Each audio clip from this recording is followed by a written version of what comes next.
This is Business, Equity, and Opportunities. Hi, welcome to Business, Equity, and Opportunities. I'm Scott Sander. Premise of our show is simple. We give aspiring business owners the information they need to know before you hang up your shingle. If that sounds like you, then stay with us for the next hour as we tell 7 tales of those with similar aspirations. Those tales include how to get started in business, gain access to capital, running the business day to day. We also hear from regular contributors who cover the week in business and experts at managing money who discuss accounting and bookkeeping.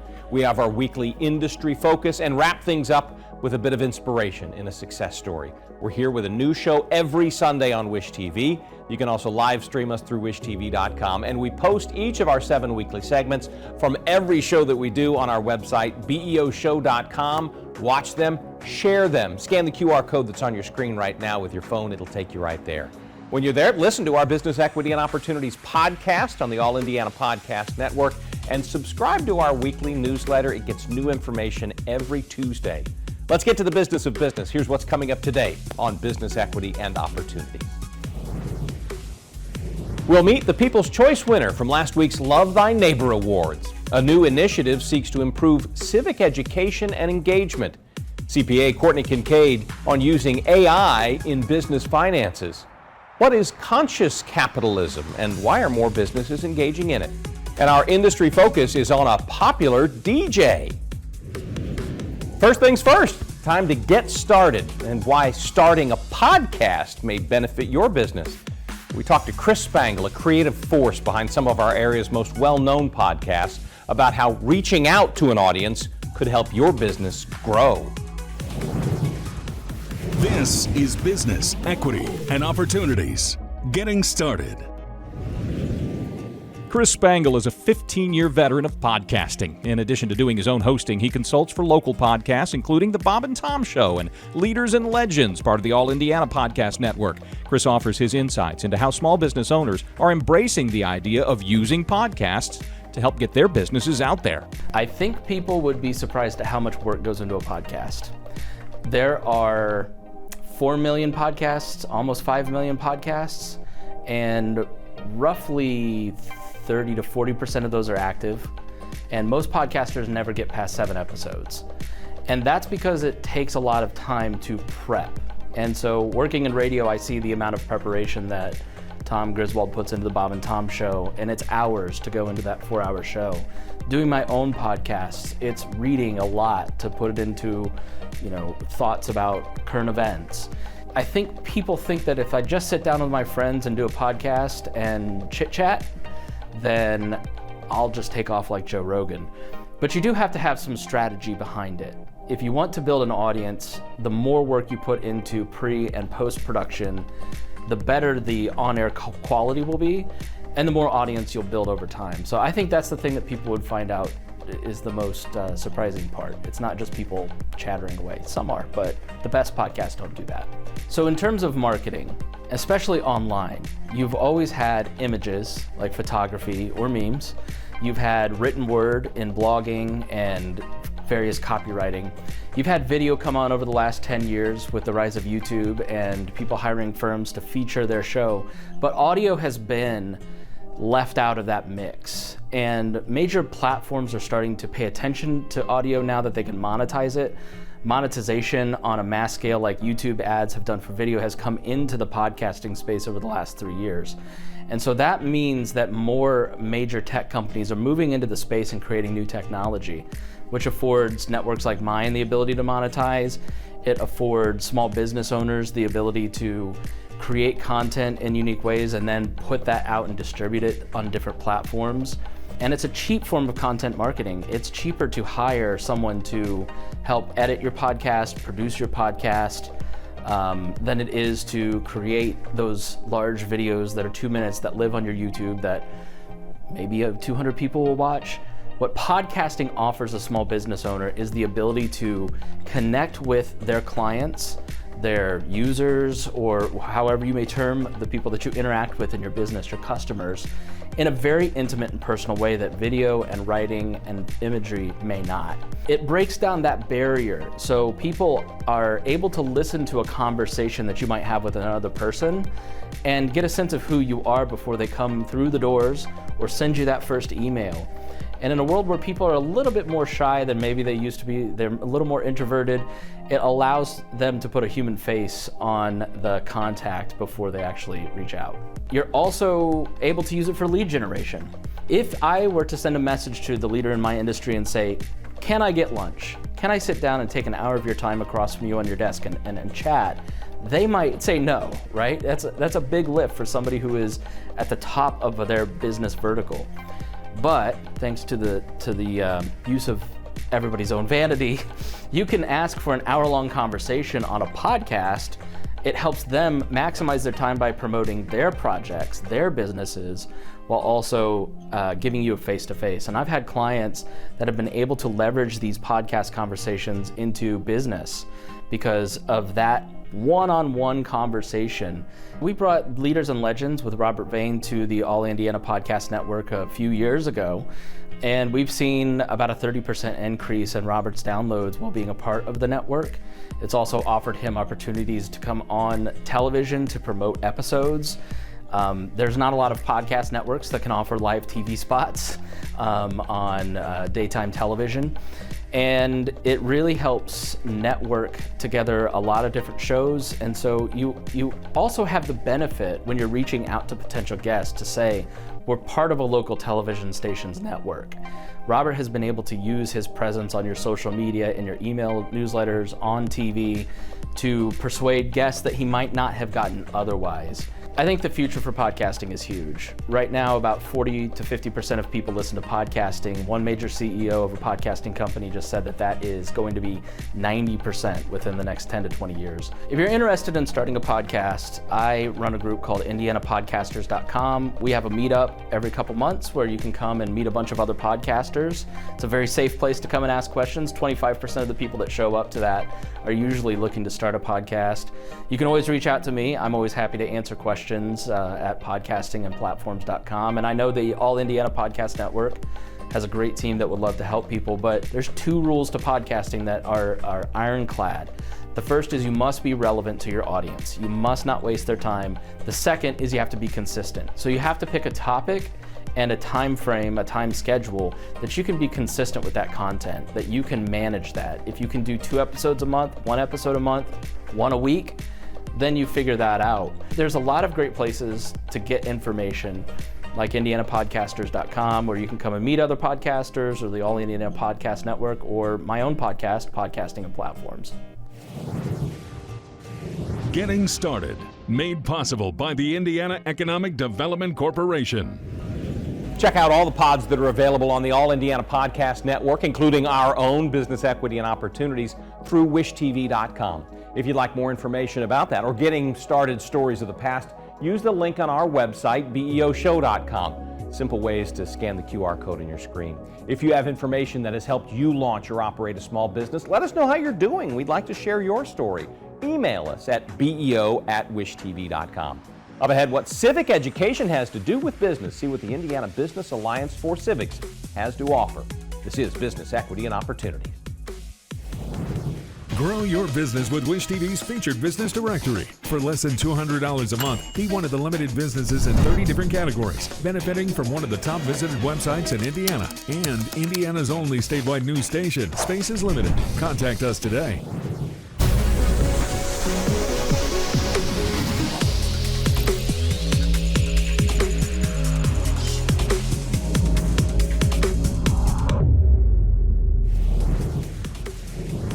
Welcome again to Business Equity and Opportunities. I'm Scott Sander. Time for Access to Capital.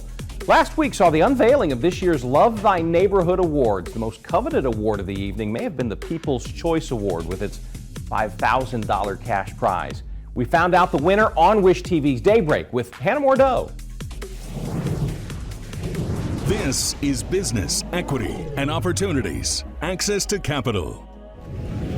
For the 4th straight year, Wish TV is proud to partner with LISC Indianapolis to announce the Love Thy Neighborhood Awards. The goal is to recognize groups and organizations making their communities better for everyone. We created the Love Thy Neighborhood Awards in 2017 to shine a light on community organizations that are on the ground making a difference in Indianapolis neighborhoods.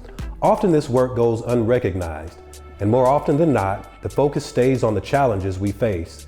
These awards are an opportunity to celebrate the community game changers who are making a difference.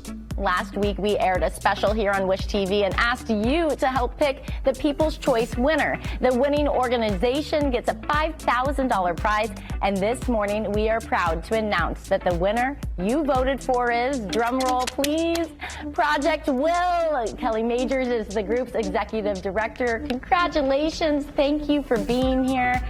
How are you feeling right now? So excited. I found out late Friday that we were the winners, and it was awesome. Very excited about it. You said you were checking every minute. Yes. I couldn't wait. Yes. For anyone who's not familiar with Project Will, what is it? Project Will is a program that works with individuals with intellectual disabilities, ages 18 to 35, so young adults. And we work to help them gain and strengthen their independence skills as well as their vocational skills. So we offer them opportunities to get out into the community and actually practice job skills. So hopefully when they are through our program at some point or another, they'll be able to gain a job. They'll be able to continue to hold the job as well as become a productive member of the community. It is amazing work that you guys are doing, setting people up to have successful, independent lives. $5,000, how much will this money help? This is so impactful and so great because a lot of the grants that we received are restricted grants, and this is not. So we can really put it towards anything that we want that we feel that will really impact them the most. So we're excited to explore the opportunities on what we can do. You guys opened in 2019. What a journey it has been through the pandemic to now. Obviously, you're growing and getting the word out, but how much of a change have you guys had in the community? Oh, huge. We have had a couple members successfully gain jobs. We've had one who still comes. He's had a job. We helped him to get a job over at Kroger next door to us, and he has had a job there for about 1.5 years now, maybe even close to 2 years. He just received an award last week for excellent customer service, and on his days off he still texts us and finds out if he has availability to come and spend time in the program, which is great for them because it helps to reinforce their skills as they're still working. Yeah, I mean, you are truly changing people's lives. What do you hope people learn from your story and you guys winning this and the work that you do? Just how important it is to include these members into the daily workforce and to open our doors and allow them to be part of our community. Well, thank you so much for all the work that you do, and I am so excited that you guys are the winner of this, and clearly the people think you are deserving since they voted for you guys to be the winner. Thank you. If you'd like more information about the Love Thy Neighborhood Awards, you'll find links to this and all of our Access to Capital segments on our website, BEOshow.com. Don't need to write it down, just scan the QR code on your screen. It'll take you right there. A bit later, Courtney Kincaid on artificial intelligence in bookkeeping and accounting. First, though, improving civic education and engagement in Indiana. That's after you engage with a few of these messages.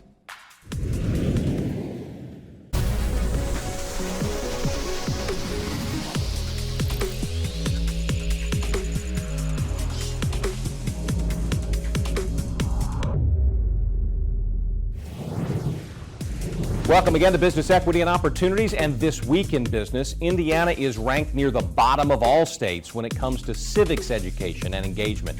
The Indiana Business Alliance for Civic Education recently launched through a partnership between the Indiana Bar Foundation and a group called Business for America, or BFA. We spoke to the Indiana State Director for BFA, Nathan Gotch. This is Business Equity and Opportunities. This week in business. The Indiana Business Alliance exists underneath the Indiana Civics Coalition umbrella, and it's a group of businesses that wants to improve civic engagement and civic education across the state of Indiana. Today we officially launched the Indiana Business Alliance for Civics. We did it with our partner, the Indiana Chamber of Commerce. We also had representatives from Eli Lilly and Company and a local medical startup, Navigate Maternity. We really wanted people to understand the Alliance is for large corporations, but also small businesses and entrepreneurs. Those are the people who want to improve civic engagement across the state, and we are here to give them the tools to do that. You know, when people ask us why form the Indiana Business Alliance for Civics now, I just say look around. We all understand not just the current political climate, but the way that people can't even talk civilly anymore and have discussions.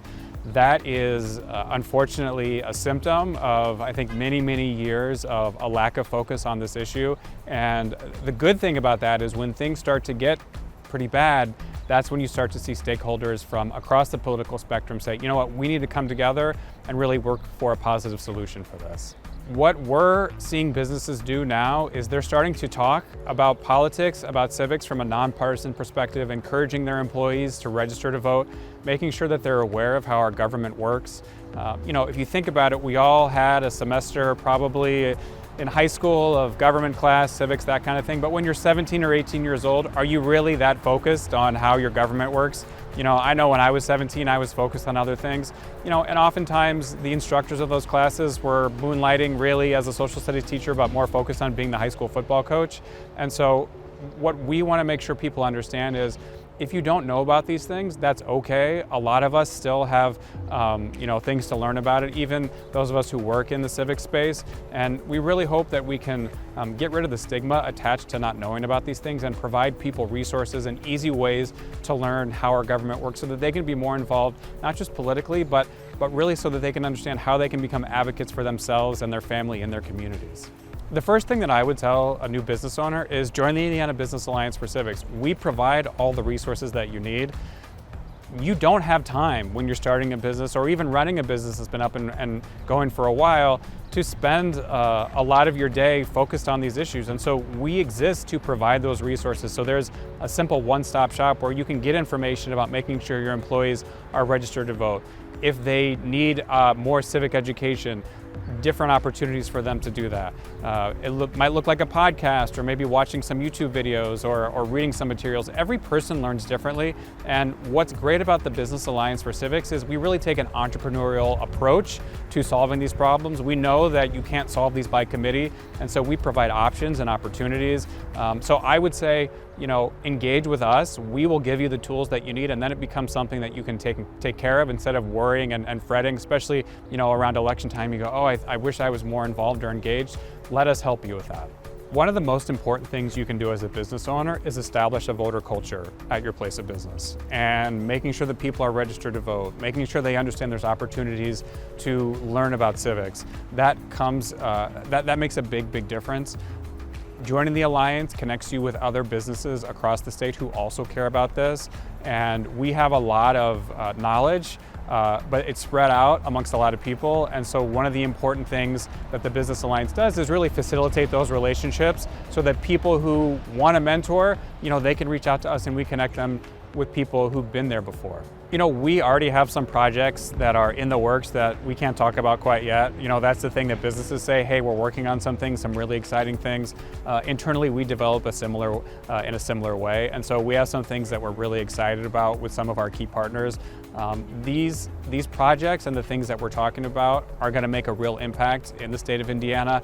We're here because we want to make a difference, but we can't do that without the help and support of the businesses across the state to join the Alliance. What gets me excited about doing this work is talking to business owners and hearing them have hope that we can move past all the partisanship, all the contentiousness that people associate with politics.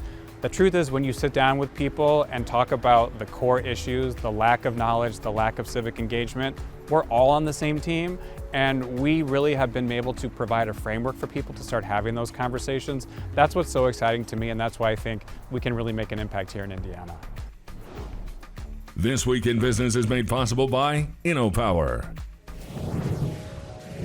Also this week in business, nominations for the 2024 Champions of Diversity Awards are open now through Friday.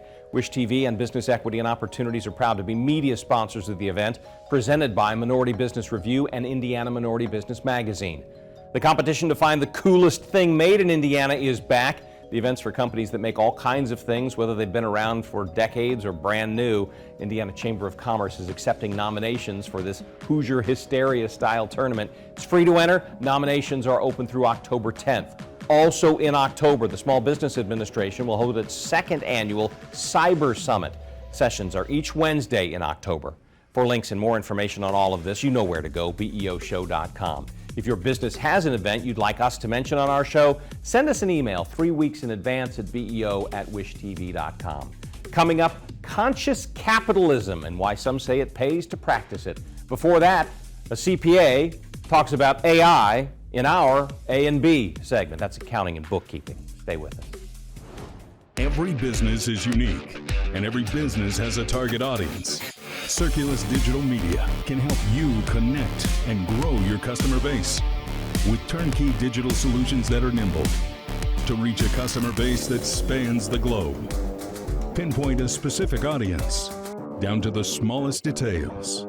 No matter the size of your business, put Circulus Digital Media to work for you and get results.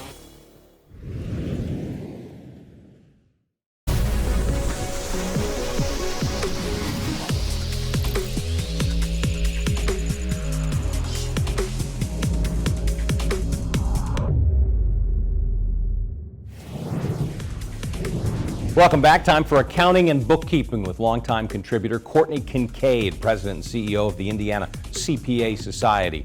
Today she tackles the topic of using artificial intelligence, AI, to balance your books.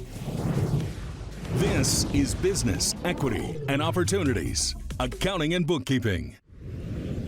We are hearing a lot from the public about AI and generative AI and how it is changing the way that we work. And at the CPA Society, we're talking a lot about how this is going to change the CPA profession. There have been numerous articles of, will this make CPAs irrelevant or enter any profession into that, right? And the truth is it will potentially provide small business owners and entrepreneurs with tools that maybe CPAs have traditionally provided. But also, it goes back to a common misperception about CPAs in the accounting profession. A lot of people think being a CPA is just about math. You know, it's debits and credits and that's it. But the real fact is, it's really, we say being a CPA is little to do with math. I mean, there are numbers involved, but being a CPA really is about learning the language of business. And when you think about language being, a system of communication among communities, it's a system of communication in the finance world. And the thing about artificial intelligence, and specifically tools like ChatGPT and generative AI, is they're really flourishing in that communication space. And so we think of ChatGPT as a real opportunity for the profession. As small business owners are getting all their data together, they're especially prone to having, really separate systems and having to gather data that might not be connected. And this is a quicker and easier way for both the client of small business and the professional to kind of gather that data. And what it really allows them to do is to not use the time putting all of the data together and creating financial statements or creating those balance sheets. What it does is it helps do that more rapidly and allows the CPA to provide services to the client that draw insights from those documents. When people think about CPAs just from the compliance perspective, you could make some analogies that this might, make it so you don't need a CPA. But the truth is the profession has seen this coming. We're quick adopters of technology. It facilitates a lot of what CPAs do. And so preparing for that in the last decade has been essential. And we're no longer focusing on compliance work. We're focusing on drawing insights from what that tells us. Not looking back, but looking forward. So as CPAs use this, it's really great for small businesses as they can do, better forecasting. the data is accurate. They can look at anomalies and start to realize trends and patterns that might inform the business decisions for small businesses moving forward. There are some challenges to generative AI right now, and the profession is really concerned about a few of these. We could talk this whole time about what the challenges are and the ethics of it. I'll leave that to another conversation, but there are still some real security challenges when you talk about generative AI, and obviously your CPA is very keen and aware of security for your business. And so they're trying to find some proprietary ways that they can onboard this technology depending on the size of their firm. They're making billions of dollars investments in creating safe ways so that they can use these tools to provide better insights. One of the critiques that we often hear about generative AI is, it spits out this information, and how do you know if it's accurate or not accurate? Because that's one of the powerful things about it, right? It can take a ton of data and synthesize it down into a small output. And that really goes back to the heart of why a CPA is important, because you have to understand that language of business to give it the correct input, but then to also be able to think critically about what the output is to make it useful for your business. You can see all of our accounting and bookkeeping segments at beoshow.com. Scan the QR code. While you're there, sign up for our newsletter that we update every Tuesday. Subscribe to the Business Equity and Opportunities podcast so you can listen to contributors on your schedule. Later, we talk to a local DJ in our industry focus. Before that, how practicing conscious capitalism can be a win-win for your business. Every business is unique, and every business has a target audience. Circulus Digital Media can help you connect and grow your customer base with turnkey digital solutions that are nimble to reach a customer base that spans the globe. Pinpoint a specific audience down to the smallest details. No matter the size of your business, put Circulus Digital Media to work for you and get results.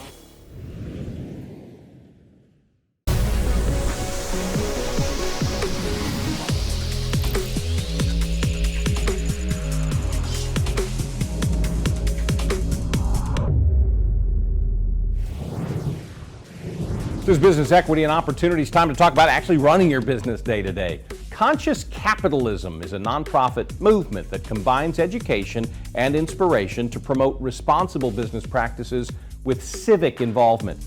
Those who embrace the idea say social impact is a critical aspect of business today, and companies are aligning their strategies and resources in more conscious ways. Indianapolis chapter of Conscious Capitalism is holding its second Conscious Learning cohort, spotlighting conscious companies and business leaders who are doing well by doing good. Good for business, good for stakeholders, good for society. Leslie Pagel is the co-president of Conscious Capitalism, Indianapolis. She explains more. This is Business Equity and Opportunities, running your business day to day. Conscious Capitalism Indianapolis is a local chapter that is here to provide resources, learning, to business leaders who are really looking to at the role of business beyond just generating profit. So we are here to support business leaders who see the responsibility of business as one that includes generating profit, but it must coexist with serving a higher purpose for humanity. Capitalism has developed a little bit of a bad reputation. And it's because there have been some companies that have led their business in a way that is not conscious, in a way that is more from a center of greed than a center of giving and serving. And so conscious capitalism is so important today because we need to rebuild the values of the principles of capitalism into corporate America so that corporations are out there generating profit to exist, but also serving a greater good for humanity. We see all the time how doing good business, doing conscious business generates a greater good, not just for the organization itself, but also for the community. You know, our younger employees these days, they are wanting to go into a company where they can work and serve a higher purpose. So they are making selections about where they work based on what corporations are doing for their customers, for their employees, and for the community. There are 4 tenets of conscious capitalism, and I would tell them to start with those. The tenets are to serve a higher purpose. Why does your company exist? What is the higher purpose for what you're bringing into the community, into the world? Conscious culture. How are you going to be really intentional with the environment that you create, not just for your employees, but for your customers? Conscious leadership.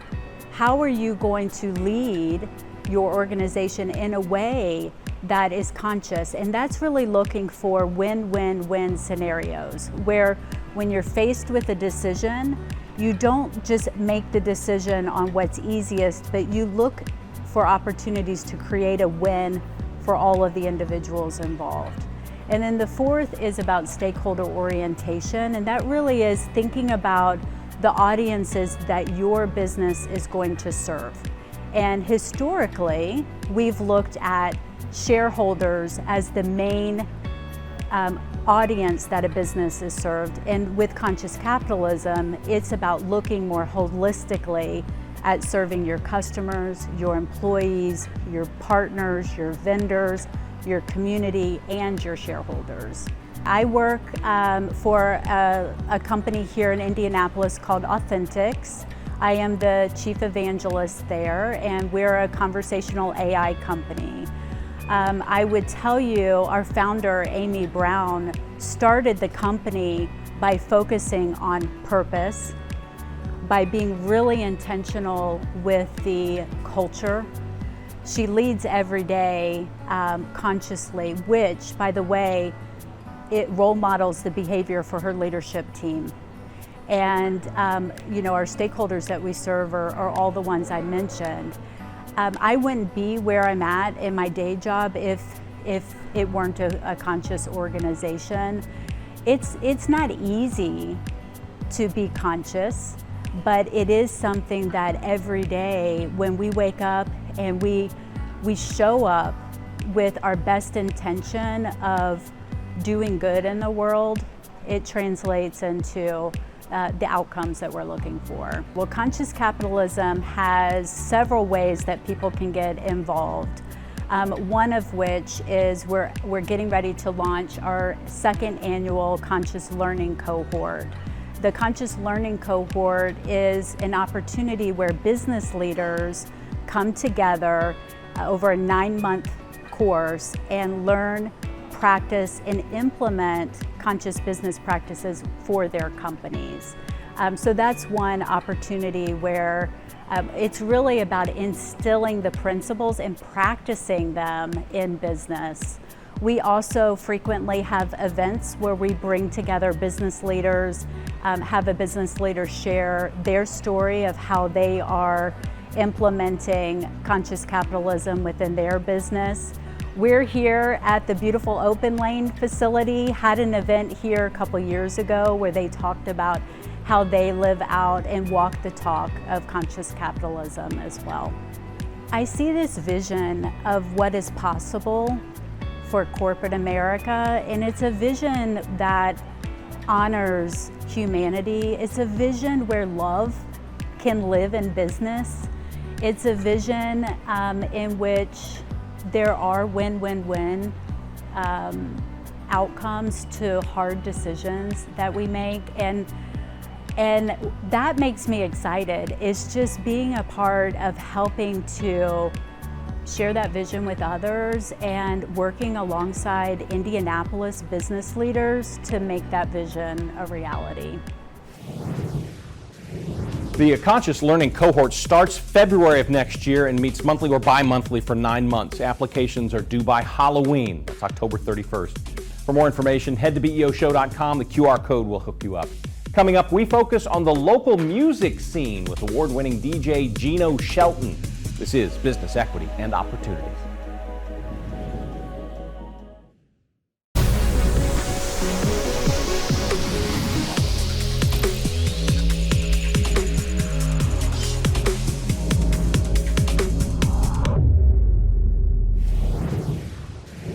Time on Business Equity and Opportunities to focus on an industry. You may know Gino Shelton for his many years of work as an award-winning disc jockey. He's also the promoter behind some of the area's biggest concerts and music festivals. Last week, Gino, aka DJ Gino, appeared on Wish TV's Community Link. Host Caroline Mays asked him what it's like behind the scenes and what's coming up. This is Business Equity and Opportunities. Industry Focus. Welcome, Gino. Thank you for joining us. Thank you so much. I'm a big fan of the show. Really appreciate you being here. Good. Thank you so much. Yes. So tell us what led you to the music industry. What's your background? Well, basically, you know, I grew up in the history of me. I grew up in a very poor area in Chicago, and moved to from there to a small farm in Michigan. There, graduated from Western Michigan, came to Indianapolis. I was a communication major. Came to Indianapolis on a job offer from WTLC Radio. The way I got into concerts is because I used to listen to people when they made requests on the radio, and so many concert promoters were missing the acts that people actually wanted to bring. And I said, you know what? I think I could do a better job at doing this. So the radio station is actually my connection to going into concerts, and praise God, it's led me to the career that I have now. You're doing a great job at it. Praise God, thank you. Tell us about the concert promoting industry. There are a lot of major, large promoters around the area. Sure. How are you able to bring in such large acts? Well, I think the key for me is being able to be specialized in certain artists. You know, the Live Nations of the world and the AGs of the world, which are some of the major promoters that are in the country, and the BPC, they look at the super large artists. And guys like me usually can't get those, the Taylor Swifts and the Beyoncés of the world. But I focus on the artists that are a little bit smaller in stature, and that's my niche, especially with the older urban audience. That's in this old school acts from the R&Bs, from the Motown era and such. Those are the acts that I kind of specialize in. So it's kind of a specialty that I do in the business that I have. So you got your niche, you're doing it well. Who are some of the artists that you're bringing in? Well, I mean, if you're looking at the past, I've done everybody you could think of, from Mary J. Blige to Al Green. When you're talking about comedy, you know, you could Bernie Mac, the late great Bernie Mac, Chris Tucker, Dave Chappelle. Every artist it's funny because a lot of the artists, they start off small, and then once they get into it, they super big. Even Beyonce with Destiny Child. I was involved with shows with that as well. But once they get to a certain level, then the Live Nations of the world kind of swoop in and get them. But right now we're working on, the biggest thing I'm working on is of course, the Circle City Classic, and I've got some shows happening in the fall as well. When you're looking to put together a show, outside of making it profitable, what are you looking for? Well, basically, I tell everybody that wants to be a concert promoter, don't book who you like, book what will sell. It's very important. I don't ask people what artists you like. I ask people, who would you buy a ticket to see? Who would you leave your house to go see? It's very important because nowadays there's so many options with television and social media. You know, to pick an artist that a person will actually leave their home, pay for parking, and go see is important. So I try to, and I go to barbershops, I go to events, festivals, and I talk to people. You know, back when I was on the radio, that was one of the biggest things that I used to do. I used to ask people, who do you want, who would you pay to see? That's the key for me, because otherwise, you know, I mean, if I brought who I like, we'd be sitting in an empty room somewhere. So you listen to the fans. Listen to the fan base. You gotta listen to the people. And I tell people all the time, you know, I've gotten ideas from people walking down the street. They'll say, hey, Gino, you should bring such and such. And you know, that's a good idea. And I'll research it, and basically with my music background with radio, I kind of know what artists were big and weren't big in the city. So that helps as well. So yeah. Industry Focus is made possible by Circulus Digital Media. If you or someone you know are interested in starting a business and would like to revisit any of our past segments, Industry Focus or otherwise, they live at BEOshow.com. Please feel free to share our segments with family, friends, business partners through Facebook, Twitter, LinkedIn, email. Go to BEOshow.com, find the video, and there are buttons below that can share in all those ways and more. When we return, it'll be time for our success story.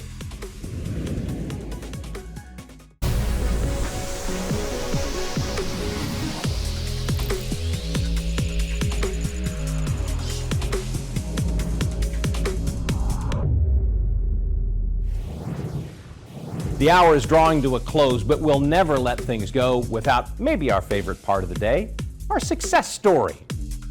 Eric and Tanya Horvath had a dream of operating a working bison ranch. They converted more than 35 acres of corn and soybean farm ground to healthy green pastures, and now Eel River Basin Ranch is home to a herd of bison.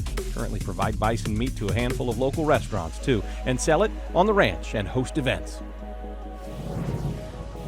This is Business, Equity, and Opportunities. Success Story.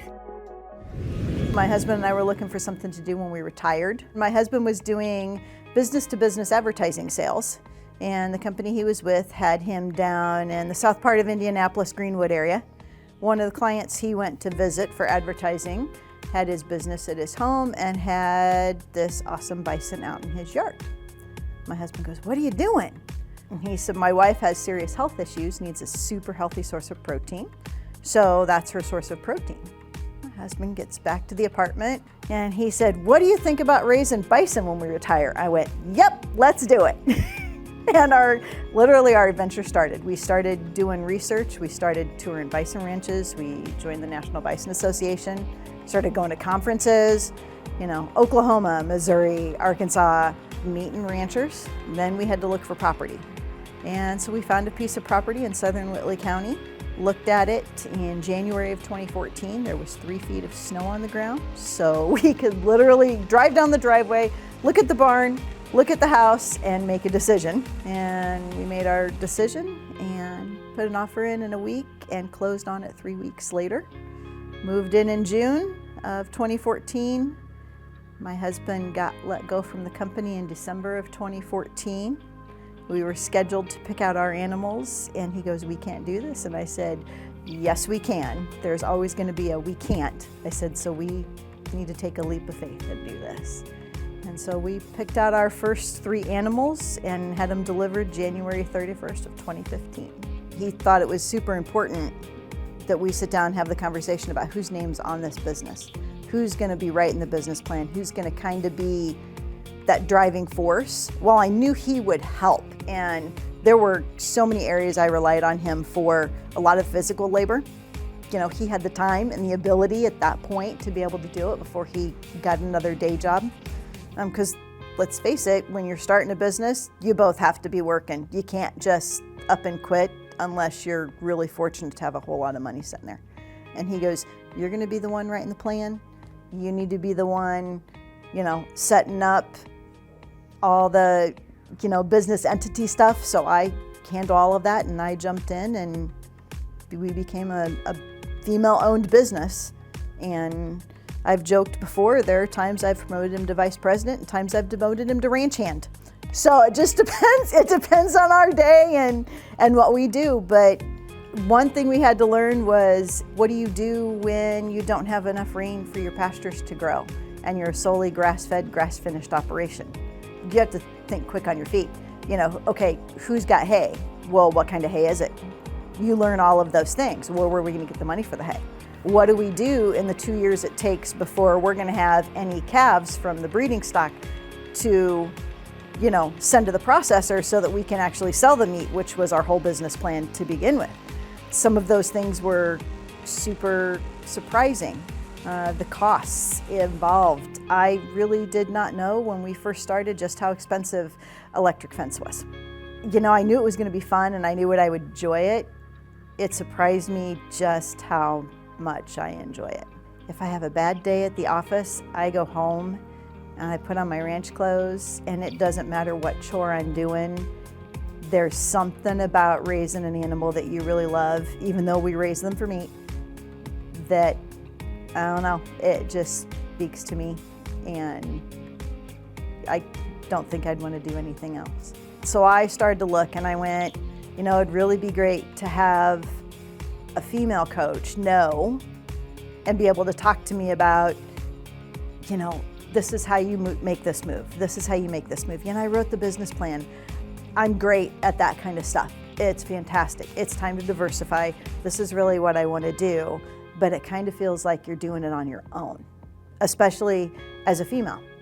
My husband's great. He'll do anything I ask him to do on the ranch. He takes a lot of responsibility on his own, moving the animals, doing the things he needs to do. Sometimes he just doesn't get it when it comes to why I worry about certain things. You know, he's got a background in sales. I don't.